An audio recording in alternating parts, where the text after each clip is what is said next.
কাল ছিল আমার জন্মদিন, আর আমার জন্মদিনের কিছু মুহূর্ত তোমাদের সকলের সঙ্গে ভাগ করে নিচ্ছি।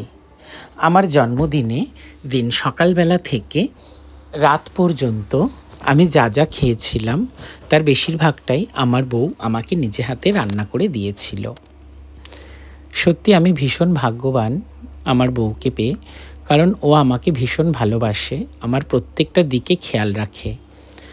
আর আমি খেতে অতটা পছন্দ করি না, মানে আমি ফুডি নই, খাওয়ার উপরে আমার কোনো শখ নেই, ও জানে সেটা। কিন্তু ও আমাকে তার সত্ত্বেও প্রচুর ভালো ভালো রান্না যতটা ও পেরেছে ওর মতন করে আমাকে খাইয়ে আমার দিনটা সেলিব্রেট করার চেষ্টা করেছে। আমি ভীষণ ভীষণ খুশি হয়েছি। আমাকে তো প্রতিদিনই রান্নাঘরে ঢুকতে হয়, কিন্তু আমার জন্মদিনের দিন ও আমাকে একবারের জন্য রান্নাঘরে ঢুকতে দেয়নি।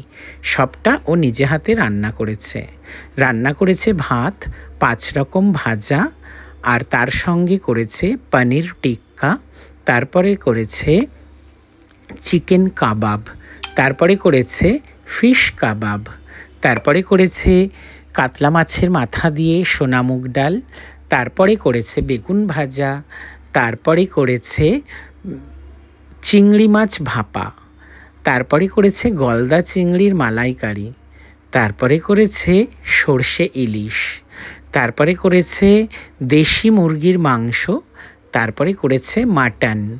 আর মিষ্টির মধ্যে ও দুবেলার জন্য 2টো কেক বানিয়েছিল বড় করে। আমি 2বার নাকি কেক কাটবো, তাই দুবেলার জন্য 2টো কেক বানিয়েছে, পায়েস বানিয়েছে, দই বানিয়েছে। তো জন্মদিনের দিন দুপুরবেলায় সব কিছু খাবার সাজিয়ে দিয়ে আমার বাবা, মা, দাদা সকলে মিলে আশীর্বাদ করলো, আর সকলে মিলে আমরা একসঙ্গে কেক কাটলাম। সকলে মিলে আমরা হৈ হৈ করে দিনটা আনন্দের সঙ্গে কাটালাম। তোমাদের এই ভিডিওটা দেখে কেমন লাগলো তোমরা কিন্তু অবশ্যই জানাবে। আমার কোলে আমার মেয়ে রাইমা, সে আমার সঙ্গে খুবই আনন্দ করেছে। তোমরা ভালো থেকো।